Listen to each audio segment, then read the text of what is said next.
Very good morning बच्चों। आज अपन discuss करने वाले हैं रे ऑप्टिक्स, रिवाइज करेंगे, है ना। रे ऑप्टिक्स के 2 वीडियोस में लेकर के आने वाला हूँ। तो सबसे पहले इस वाले पार्ट में हम मोस्टली रिफ्रैक्शन के बारे में बातें करेंगे, TIR के बारे में बातें करेंगे, refraction to plane surfaces, curved surfaces, lens maker formula, है ना, लेंस इक्वेशंस और मैग्निफिकेशंस के बारे में। आइए सबसे पहले डिस्कस करते हैं कि रिफ्रैक्शन ऑफ लाइट होता क्या है। जैसा कि हम सभी जानते हैं कि अगर एक मीडियम से दूसरे मीडियम में रे ऑफ लाइट ट्रैवर्स करता है तो उसकी स्पीड क्या हो जाती है, चेंज हो जाती है। एक मीडियम रेरर और एक medium denser. Optically rarer medium का जो म्यू होगा, जिसको अपन रिफ्रैक्टिव इंडेक्स बोलते हैं, वो कम होता है और डेंसर की बजाय। ये रे ऑफ लाइट को अगर हम ऑब्लिकली इंसिडेंट कराते हैं तो रेरर से डेंसर जाते time towards the normal bend होगा और डेंसर टू रेरर जाते time away from the normal हो जाता है। Angle of incident, angle of refraction, ये मैंने आपको बना दिया। इसके 2 लॉ। पहला लॉ क्या बोलता है कि जो इंसिडेंट है, जो नॉर्मल है, रिफ्रैक्टिंग सर्फेसिस पर एक ही पॉइंट पर लाई करता है, और लाई है ना सेम प्लेन ऑल्सो। दूसरा क्या है, स्नेल्स लॉ, जिसको हम sine I by sine r is equal to mu के नाम से भी जानते हैं। ठीक है, यहाँ पर म्यू क्या है, रिफ्रैक्टिव इंडेक्स। म्यू के बारे में जो मैंने डिस्कशन किया कि रेयर मीडियम का लोअर होता है, डेंसर मीडियम का हायर होता है। अगर एयर या वैक्यूम के बारे में बात करो तो उसके म्यू की वैल्यू हम 1 लेते हैं। वेलोसिटी और वेवलेंथ चेंज होता है जबकि फ्रीक्वेंसी चेंज नहीं होती है मीडियम बदलने से। तो हम इसको लिख सकते हैं मीडियम। अगर हम इसको लिखने का बेस्ट तरीका जो है, यहाँ पर ए म्यू एम लिख रहे हैं, मतलब wavelength in medium 1 to the medium 2, air to medium. यहाँ पर भी मैंने उसी तरीके से लिखा है। C stands for velocity. Principle of reversibility of light. अगर मैं रिवर्सिबिलिटी के केस में क्या बोल रहा हूँ कि जो मैंने इंसिडेंट रे ऑफ लाइट लिया है और जो मैंने रिफ्रैक्टेड रे ऑफ लाइट लिया है, तो अगर मैं रिफ्रैक्टेड को इंसिडेंट बना दूँ तो इंसिडेंट रिफ्रैक्टेड हो जाएगा। इसी को हम लॉ ऑफ रिवर्सिबिलिटी भी बोलते हैं। दैट क्लियर, मतलब sine I by sine r mu था, तो अगर मीडियम बदल दें, बी से ए की तरफ जाए तो sine I by sine r हो जाएगा। इसका मल्टीप्लिकेशन किसके बराबर हो जाएगा, 1 म्यू का। ठीक है। Refraction to parallel slab. Parallel slab, अगर मैंने एक मान लेते हैं टी थिकनेस का एक स्लैब ले लिया जिसमें इंसिडेंट रे इस तरीके से मैंने इसको पास कराया, तो ये जो डॉटेड लाइन से और जो स्ट्रेट लाइन से ये और ये जो ये लाइन है, इसके बीच में मुझे यहाँ पर शिफ्टिंग दिख रही है, that is called as lateral shift. इसी को हमें फाइंड आउट करना। उसके लिए एक परपेंडिकुलर ड्रॉ किया एम। ठीक है, पहला रिफ्रैक्शन I1 R1, दूसरा incident refracted I2 R2, deviation delta. Delta के टर्म्स में यहाँ पर लिखाना चाहूँगा, तो ए से बी अगर जाऊँगा तो sine I by sine R1, B से ए वापस जाऊँगा तो साइन I2 बाई R2 है। और मेरे को मालूम है ए से बी जाना और बी से ए वापस जाने में रिफ्रैक्टिव इंडेक्स का प्रोडक्ट कितना, 1 हो जाएगा। तो sine I1 by R1 into sine I2 by R2 is equal to 1। तो मैंने क्या कर दिया, I1 is equal to R2 के बराबर and I2 is equal to R1 के बराबर है। इज दैट क्लियर, है ना। ठीक है, अगर ऐसा होगा तभी होने वाला है। तो लेटरल शिफ्ट के बारे में हम क्या बात करेंगे कि ये जो यहाँ पर ये परपेंडिकुलर डिस्टेंस है वो कितना है, तो कितना हो जाएगा। तो अगर मैं बात करूँ, ये पूरा थिकनेस कितना है, टी है। ठीक है, ये पूरा थिकनेस इसका कितना है, टी है। तो और ये एंगल ऑफ डेविएशन कितना है, डेल्टा है। तो इसको क्या लिखेंगे, t sine del upon cos of R1, या उसी को हम और लिख सकते हैं t sine I1 minus R1 upon cos R1। ठीक है, कॉस R1। स्पेशल केसेस में क्या होगा, अगर साइन I1 माइनस R1 बहुत स्मॉलर है तो I1 माइनस R1 लिख सकते हैं, और R1 बहुत स्मॉलर है तो 1 लिख सकते हैं। So y would be equal to, सिर्फ और सिर्फ क्या बचेगा, टी I1 माइनस R1 के बराबर, या I1 भी कॉमन ले लिया तो T I1 I minus I by mu. ठीक है। रिफ्रैक्शन टू कंपाउंड स्लैब, अगर एक से ज़्यादा हुआ तो एक से ज़्यादा हुआ, और अगर सेम मीडियम में है तो हमेशा कैसा रहेगा, पैरेलल ही रहेगा। मतलब ए म्यू बी, ए से बी, बी से सी, तो बी म्यू सी और बी म्यू सी और सी म्यू ए हो गया, तो उसका भी प्रोडक्ट कितने के बराबर आएगा, हमेशा 1 के बराबर आएगा। ठीक है, 3 अलग अलग मीडियम ले लिया, रेरर, 2 डेंसर है बी और सी, बी के जो है सी से कम है। तो इस तरीके से रे ऑफ लाइट चलता चला जाएगा। फर्स्ट, सेकेंड और ये थर्ड पर, तीनों का प्रोडक्ट के किसके बराबर आया, 1 के बराबर होगा। इसको लिखने के अलग अलग तरीके हो सकते हैं। अपरेंट डेप्थ इन लिक्विड, अगर हम ध्यान से देखें कि हमें कोई भी चीज़ जो बकेट में रखी हुई होती है एक्चुअली में, उस पर अगर हम पानी डाल दें तो वो एक्चुअल में एग्जैक्ट डेप्थ पे नहीं दिखती है, थोड़ा सा ऊपर उठी हुई दिखती है। या अगर हम पानी में जब स्विम कर रहे हो तो ऊपर फ्लाई करते हो, बर्ड एक्चुअल अपने हाइट पर नहीं दिखता है। उसी के बारे में हम बात करेंगे। अगर मानिए यहाँ पर डेंसिटी, यहाँ पर जो लिक्विड फील्ड है उसकी म्यू भी है, ऊपर वाले की एयर है, तो अगर कोई एक ऑब्जेक्ट वो रख दें तो वो हमें कहाँ दिखेगा, जैसे रे ऑफ लाइट हम देख रहे हैं कि यहाँ से सरफेस पर आने के बाद bend away from the normal हो जाएगा, एक ये स्ट्रेट लाइन ऊपर से ली जा रही है।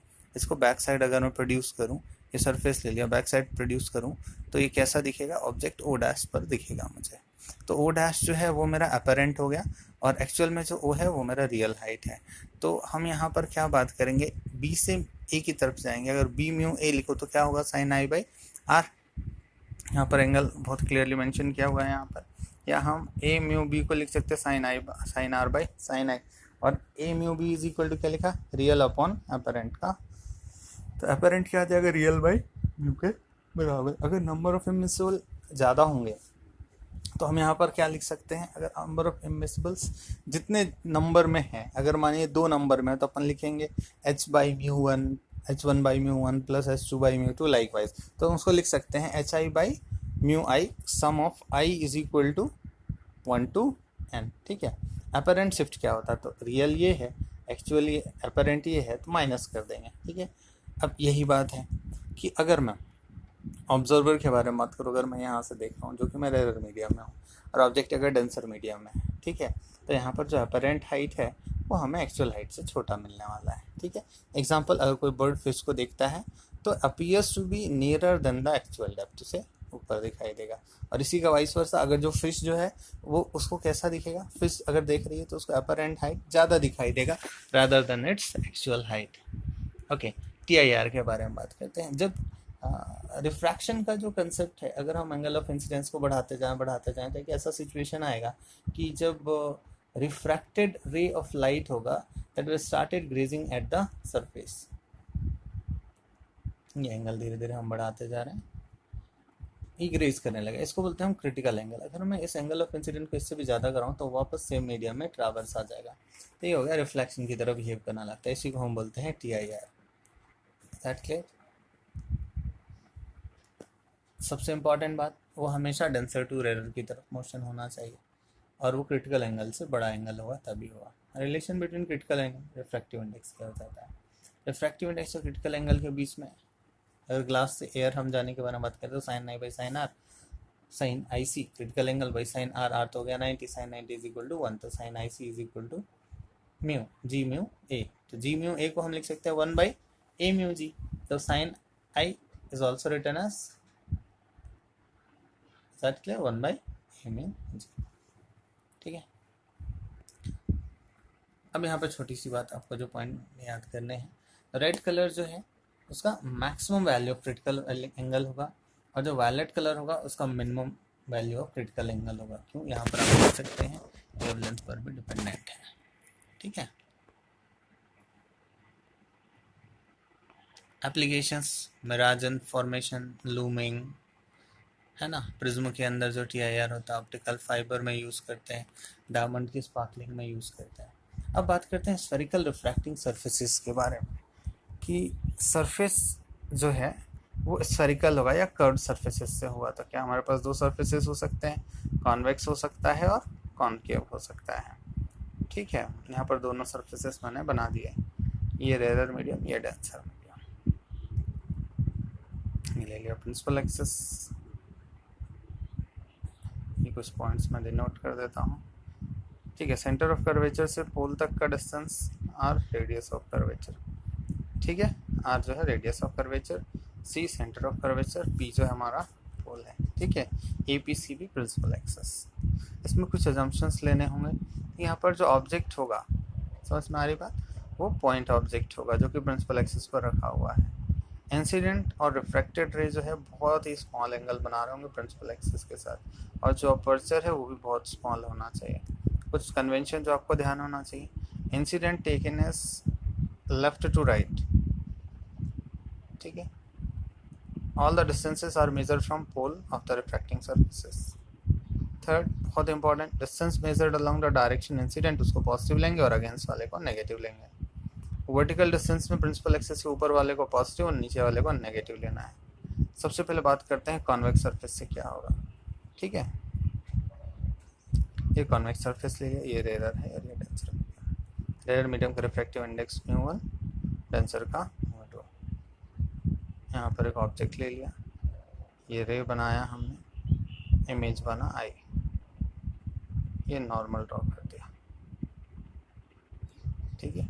ये इंसिडेंट को प्रोड्यूस करना था, ये angle of incidence perpendicular draw किया, ये रिफ्रैक्टेड ऑब्जेक्ट बना रहा है एंगल अल्फा, इमेज बना रहा है बीटा, सेंटर पर जो रेडियस ऑफ कर्वेचर के लिए बनना था वो बनाया gamma, object distance u, image distance v, ठीक है। तो यहाँ से देख रहे हैं एंगल अगर बहुत छोटा है तो i is equal to exterior angle जो बन रहा है दैट इज ठीक, ये एक्सटीरियर एंगल जो बना है आपका i is equal to alpha plus gamma के बराबर है, plus gamma is equal to R plus beta, या R is equal to gamma minus beta.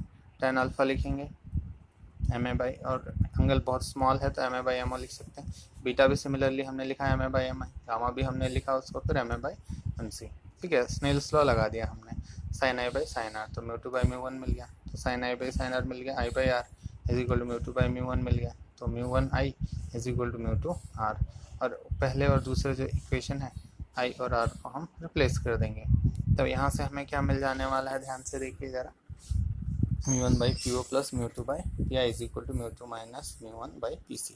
Sign convention लगा देंगे हम, पी ओ क्या है object distance minus U, P I क्या है image distance plus V, P C क्या है रेडियस ऑफ कर्वेचर वो भी in the direction of incident है तो सो प्लस लगा दिया। हमारा फाइनल फार्मूला जो बनेगा वो क्या बनेगा, mu one by minus U plus mu two by V is equal to mu two minus mu one by R. Exactly. अब रिफ्रैक्शन एट कॉन्वेक्स सरफेस पर, अब इसमें जो इमेज बनेगा वो वर्चुअल इमेज के लिए हम बात करेंगे, मैंने डायग्राम ऑलरेडी बना दिया, ये मेरा ऑब्जेक्ट है और यहाँ पर मेरा फाइनल इमेज का फॉर्मेशन होना। तो इस केस में भी हमारा जो फॉर्मूला रहता है भी सेम रहता है, mu by minus U plus mu two by V is equal to mu two minus mu one by R. Is that clear? अब चाहे कॉनकेव हो या कॉन्वेक्स हो फॉर्मूला सब में वही रहेगा, है ना। Is that clear?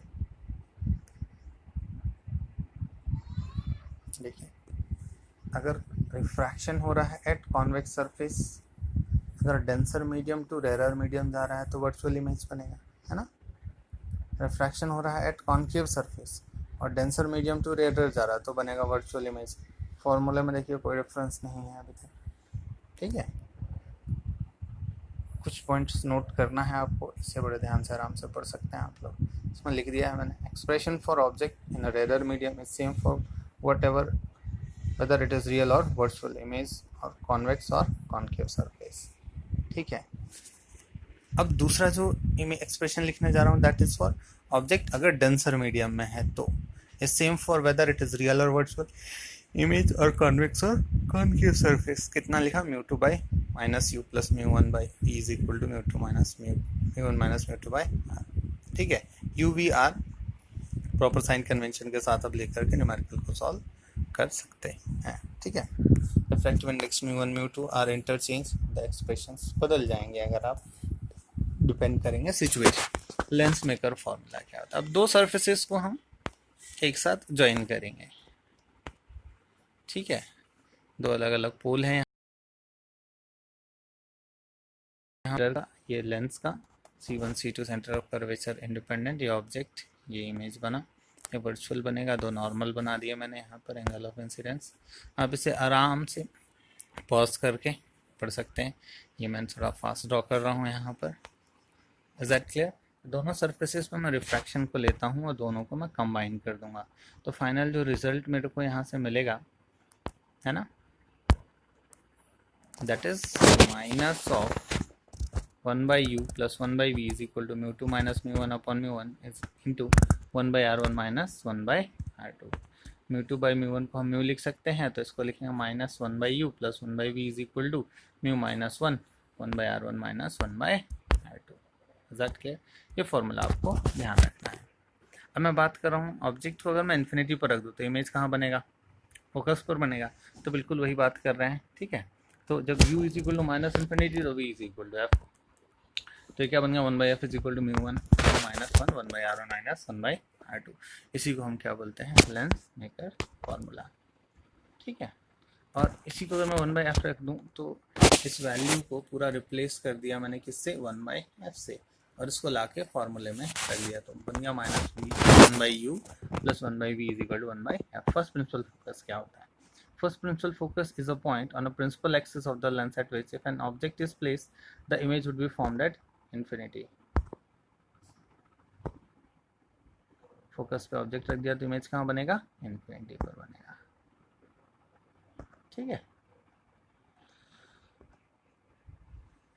Second principal focus क्या बोलता है? Is a point on a principal axis of a lens at which the image is formed when an object is kept at infinity. अगर ऑब्जेक्ट को इन्फिनिटी पर रखेंगे तो image कहाँ बनेगा? इमेज कहाँ बनेगा? फोकस पर बनेगा। ओके,